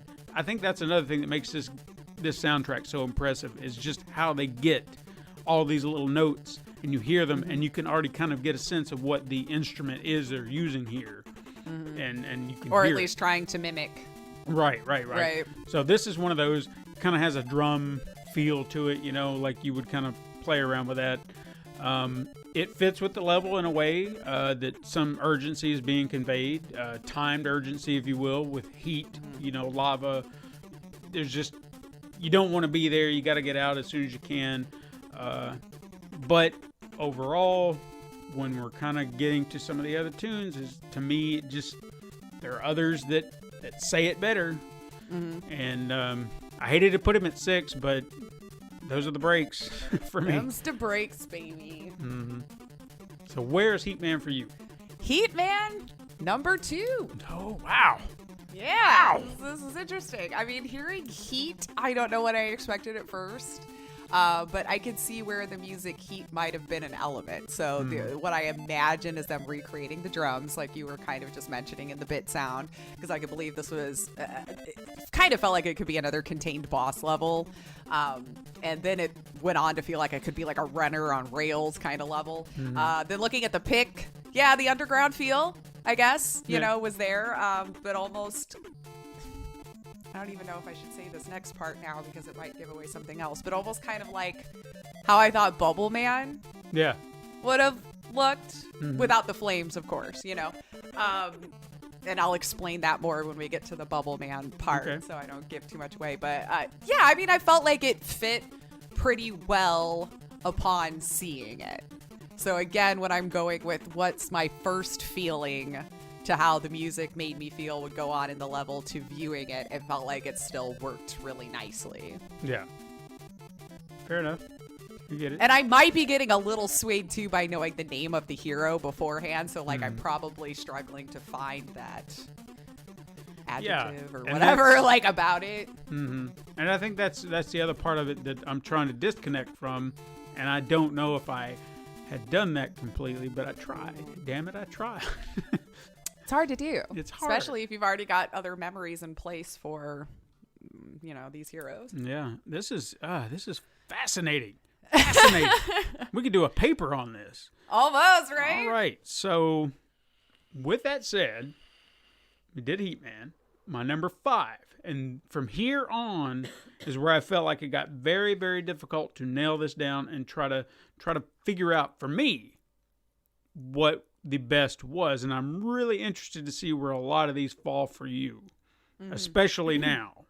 Like in the center where I basically just put stuff somewhere too. Or just like, I'm like, I like them all about the same. Fine, this one. Okay, so my number 5 was Crash Man. Okay. Now, I used to love this tune the most as a kid. I remember that. Like, I wanted to play his level just so I could hear his music. But, for whatever reason, as I've gotten older, I've grown more fond of other tunes in the game, but I still like this one. It's catchy, it's bouncy, it's fun. You add that to the bright environment of the level.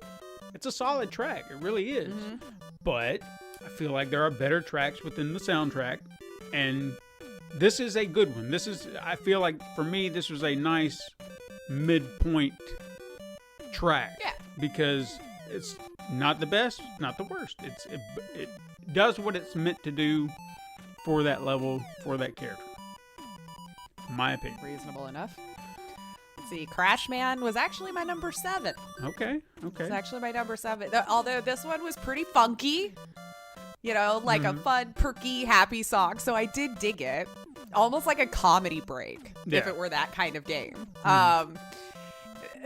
Maybe this level would have been more of like a leisurely break from listening to it. Then looking at the pic, I could see, I mean, it fit with it pretty well. Yeah. With the clouds in the background, what I assume is rockets or whatever weapon on his hands.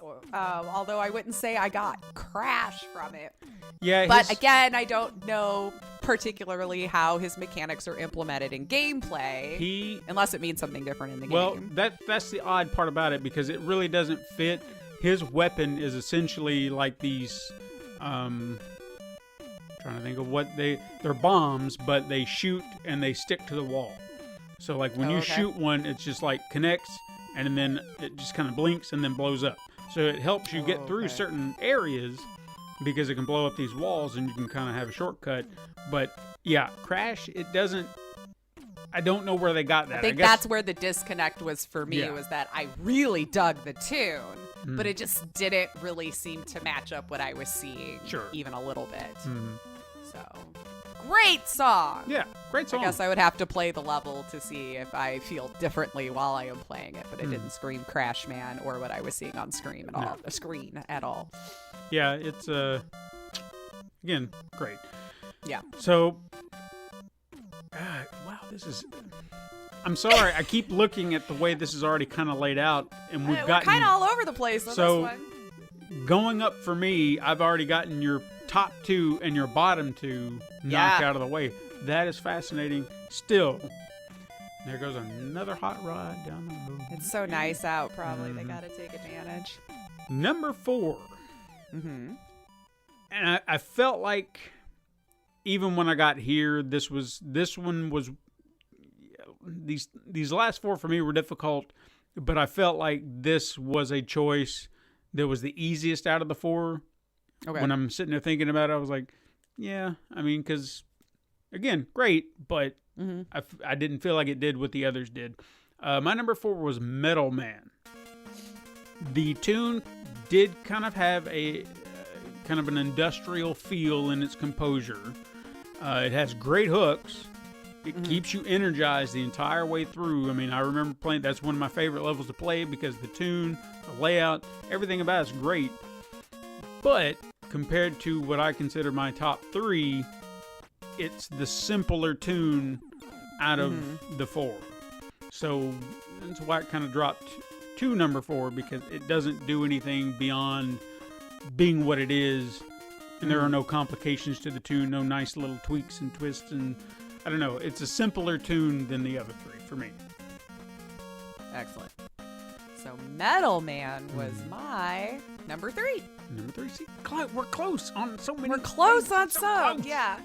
I got more of like a boss fight feel, of course, but then I got a feeling of a flight level where you would be dodging things in flight, possibly shooting at things, however it would play.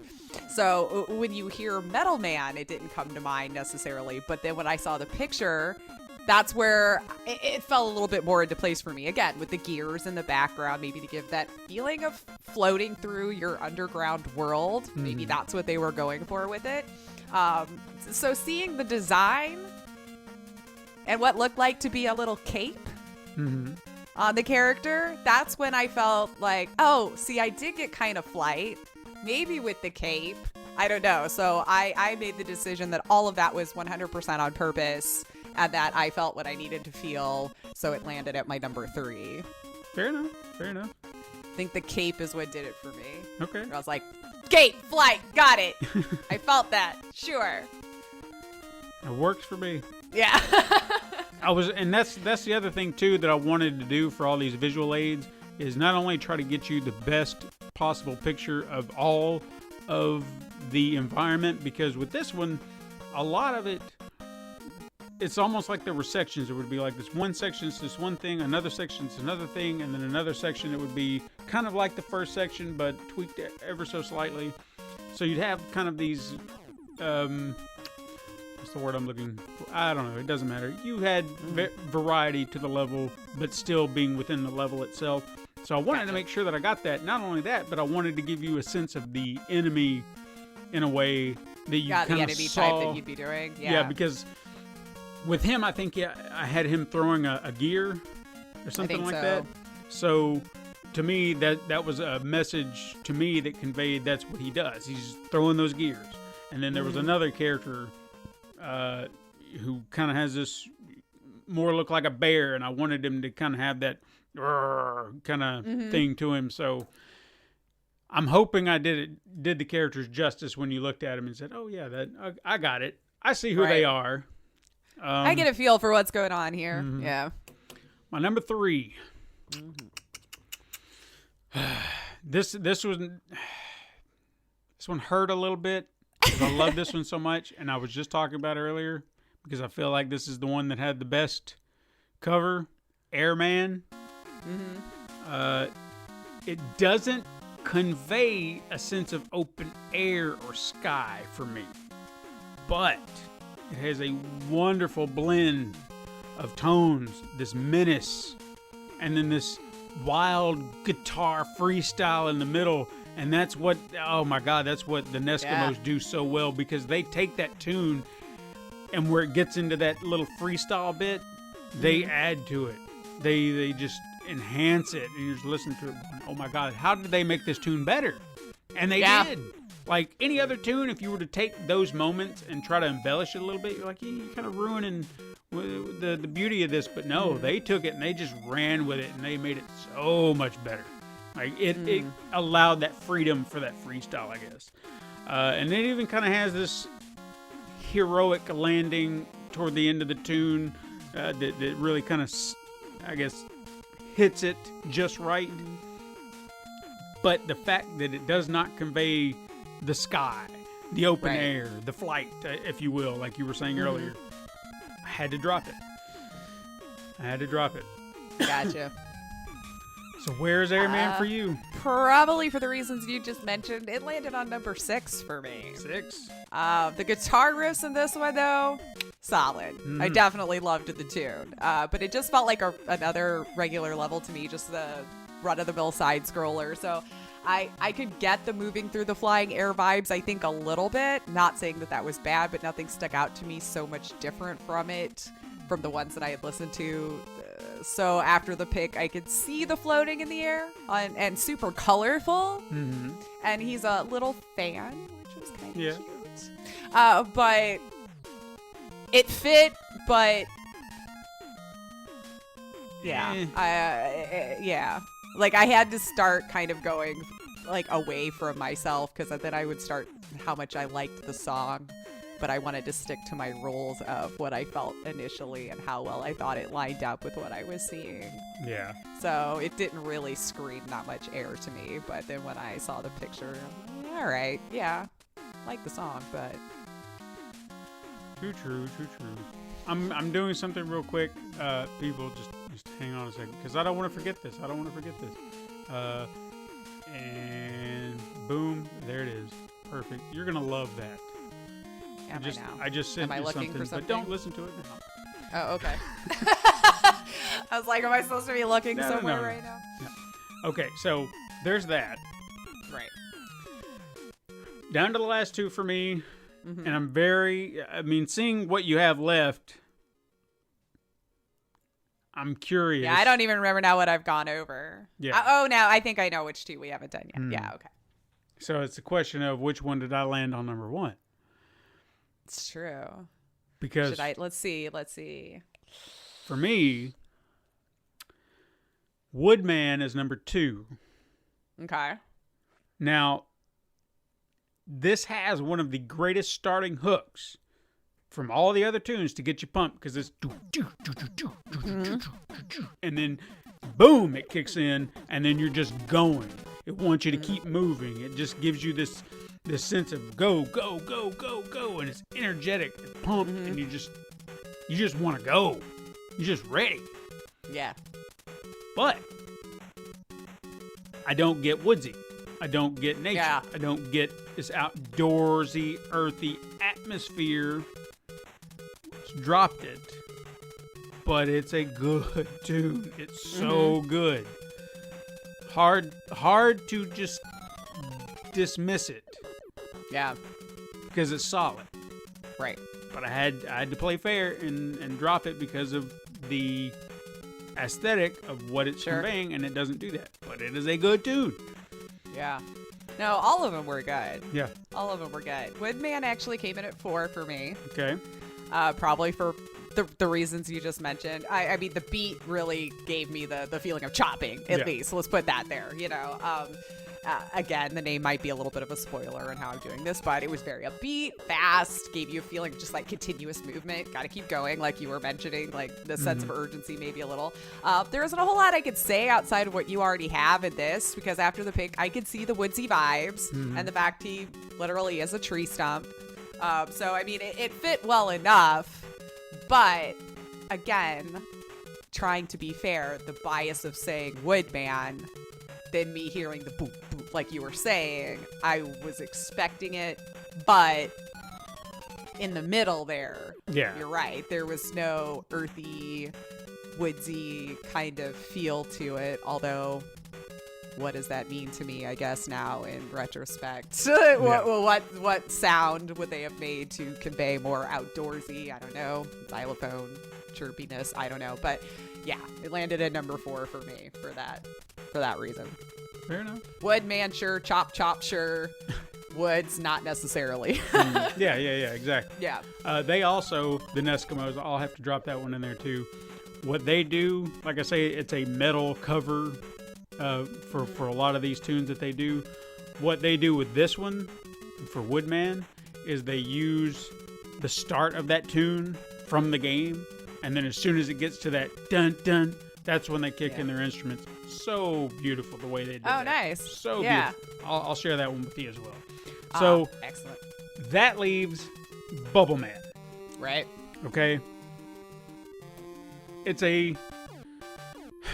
Compared to some of the others, this might seem to be a controversial choice because obviously it was your middle ground choice.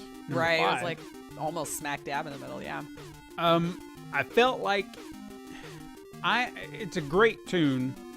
I feel that you definitely get this underwater element, this sense of something lurking beneath the surface kind of thing, and then it kind of has a very adventurous build in the middle as you're kind of sweeping through, and then you get that dun, dun, dun, dun, dun, dun. It's like a heroic hook that just lays it all down, and it just flows like the water. Right. It works. It works so well, and again, another one of those tunes that handled in the right hands for a cover band, they can do something amazing with it. In fact, the NESkimos, as I keep gushing on about them because they have the best ones, the way they started off, they don't go in hard, you know, like you would expect with a metal cover. They start off slow and smooth for that opening bit, and it conveys that kind of, like you're looking on the surface of water, the way they do it. It's amazing. Yeah. So that's why it had to be my number 1, because I felt like it really nailed down the aesthetics that the others didn't quite nail. And it works. It just works all over. Yeah. Yeah. Again, I liked most all of them, but I definitely did get underwater or like that flight feel.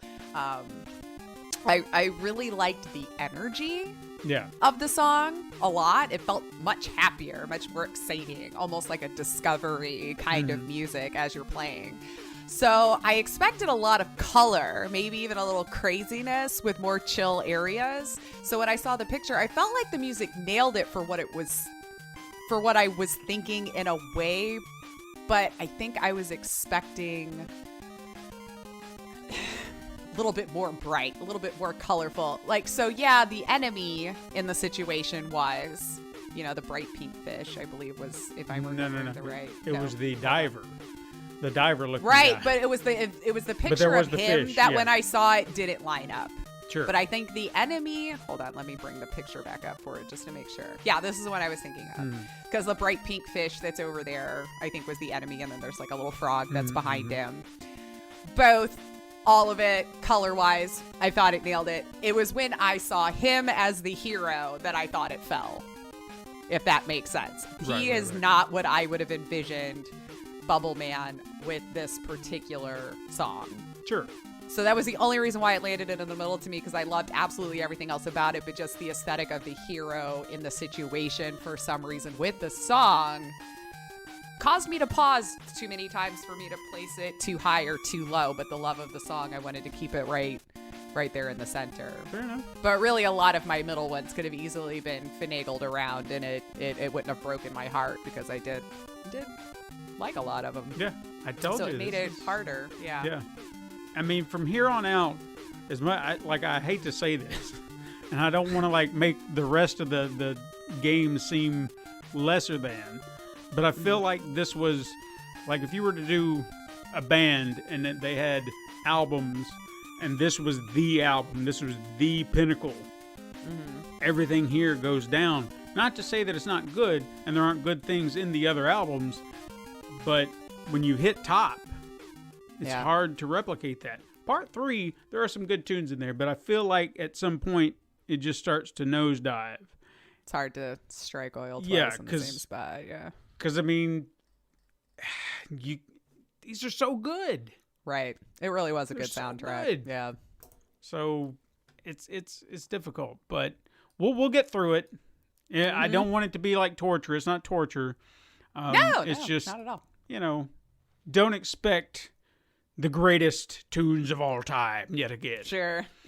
That's all I'm saying. But I'm really intrigued just looking at the way the numbers go. It's almost like we did flip-flop and then kind of met somewhere in the middle.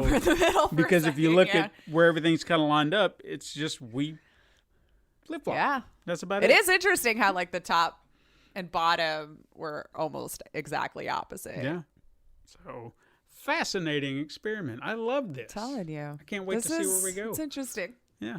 Hopefully you guys are finding it interesting at home as well. And hopefully whatever your thoughts are. And hopefully you've all, I mean, the music's been playing. Hopefully you heard it. You heard what we said. And maybe you found yourself a new thing to enjoy. Spotify, Capcom Sound Team.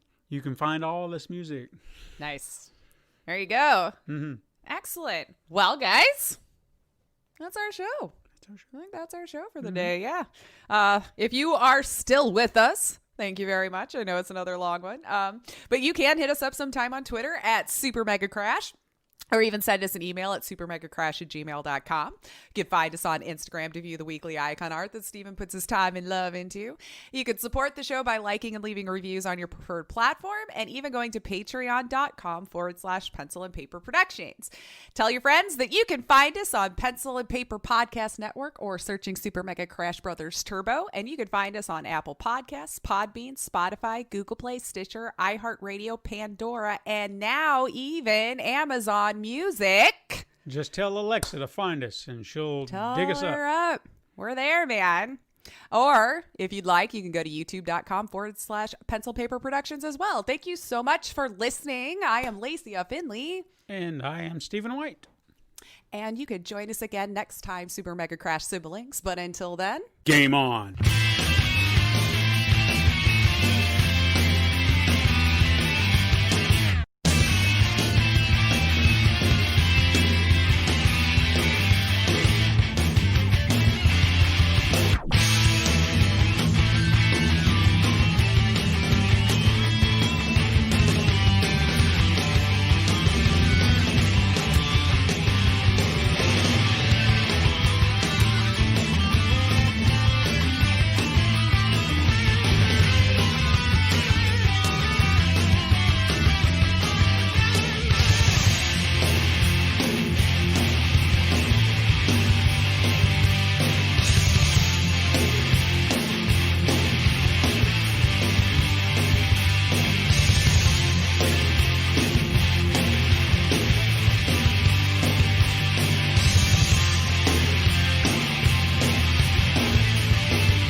This has been a Pencil and Paper Podcast Network production.